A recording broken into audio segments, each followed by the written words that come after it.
Good morning dear friends. आज के इस वीडियो में हम बात करेंगे सुपर फास्ट सीरीज आपके लिए लेकर आए हैं टॉप 30 प्रश्न। थंबनेल को देखते ही आप समझ चुके होंगे कि कैसा क्वेश्चन आपके लिए मैम लेकर आई हैं। काफ़ी इंपॉर्टेंट क्वेश्चन है, आज के इस वीडियो में हम जानेंगे। देखिए क्वेश्चन नंबर फर्स्ट क्या है, आइए देखते हैं। क्वेश्चन नंबर फर्स्ट है आपका, भारतीय संविधान की 12वीं अनुसूची किससे संबंधित है। देखिए अगर हम बात करते हैं भारतीय संविधान के बारे में तो 12वीं अनुसूची किससे संबंधित है, तो इसका राइट आंसर क्या है, ऑप्शन बी है, नगर पालिकाओं से संबंधित है। भारतीय संविधान की जो 12वीं अनुसूची है वो नगर पालिकाओं से संबंधित है। सेकंड क्वेश्चन है आपका, जीवा की ऊपरी सतह पर छोटे छोटे उभर के रूप में क्या होते हैं। तो जीवा की जो ऊपरी सतह होती है उसके छोटे छोटे जो उभर होते हैं उसमें पैपिला होते हैं। इसका राइट आंसर ऑप्शन ए है।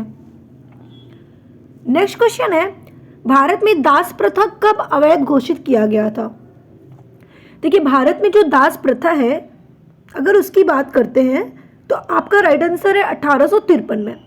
1853 में भारत में दास प्रथा अवैध घोषित किया गया था। नेक्स्ट क्वेश्चन है आपका, सोहराय महापर्व का संबंध किस राज्य से है। देखिए सोहराय महापर्व का संबंध झारखंड से है, इसलिए इसका राइट आंसर भी ऑप्शन डी होगा। नेक्स्ट क्वेश्चन है आपका, निम्नलिखित अनुवांशिक रोगों में से कौन यौन संबंधी है। देखिए यहाँ पे अनुवांशिक रोगों की बात कर रहे हैं हम लोग, तो अनुवांशिक रोगों की जब बात होती है तो आपको बस बिना सोचे लगा देना है कि हीमोफीलिया एक अनुवांशिक रोग है और ये यौन से संबंधित है। नेक्स्ट है आपका, लाल चींटियों में पाया जाता है। देखिए लाल चींटियों में क्या पाया जाता है, कौन सा अम्ल पाया जाता है, तो फार्मिक अम्ल। फार्मिक अम्ल जो लाल चींटियों में पाया जाता है जिसका स्वाद खट्टा होता है। अब सोच रहे हो कि मैम क्या आपने टेस्ट किया है, तो कभी आपने ध्यान दिया होगा या कभी गलती से अगर आपके मुंह में चला गया होगा चींटियाँ वगैरह तो वो खट्टी होती है। ठीक है, चलो कोई बात नहीं, लाल चींटियों में जो फॉर्मिक अम्ल होता है। नेक्स्ट है आपका, सारगैसो समुद्र किस महासागर में स्थित है। देखिए सारगैस समुद्र किस महासागर में स्थित है, तो इसका राइट आंसर है अटलांटिक महासागर। ऑप्शन ए बिल्कुल करेक्ट आंसर है। नेक्स्ट क्वेश्चन है, कांग्रेस अपने पतन की ओर लड़खड़ाती हुई जा रही है, ये किसका कथन है।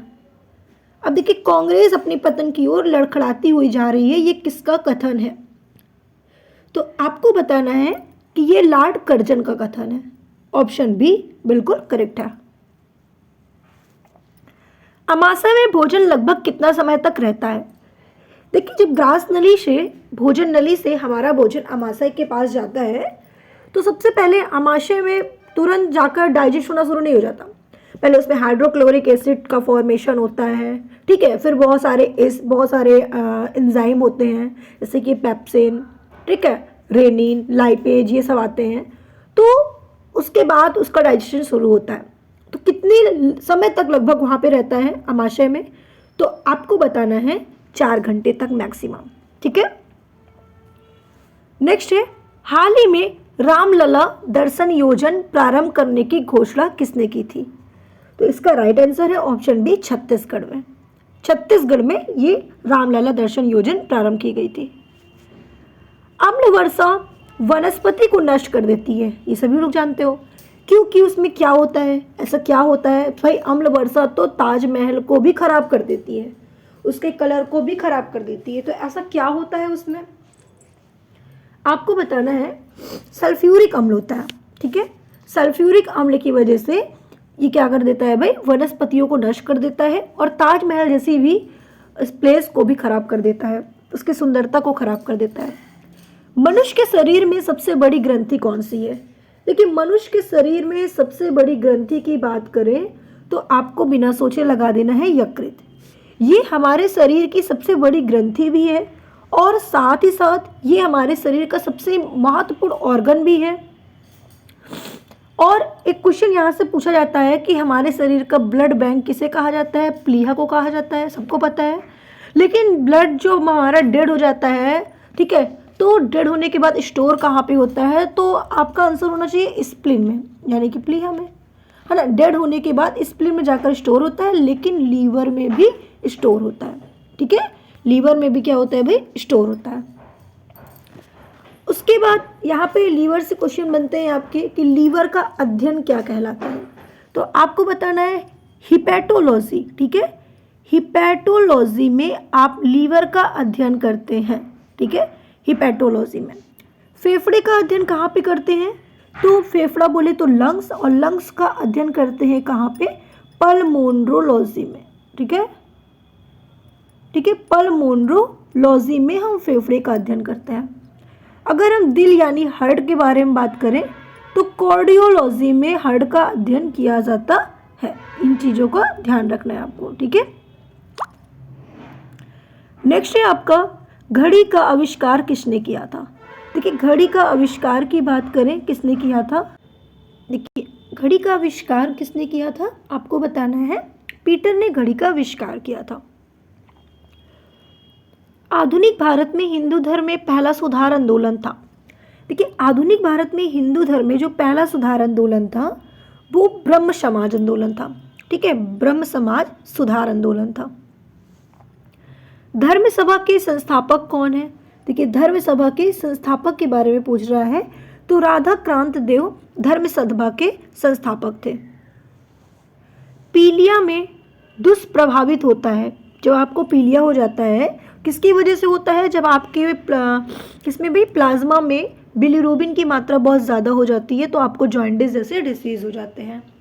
तो जब आपको जॉन्डिस हो जाते हैं तो जॉन्डिस में कौन सा अंग आपका ग्रसित हो जाता है, तो आपको बताना है कि यकृत। सबसे पहले यकृत में ही अटैक होता है हमारा लीवर, ठीक है, जो हमारे शरीर की सबसे बड़ी ग्रंथि होती है।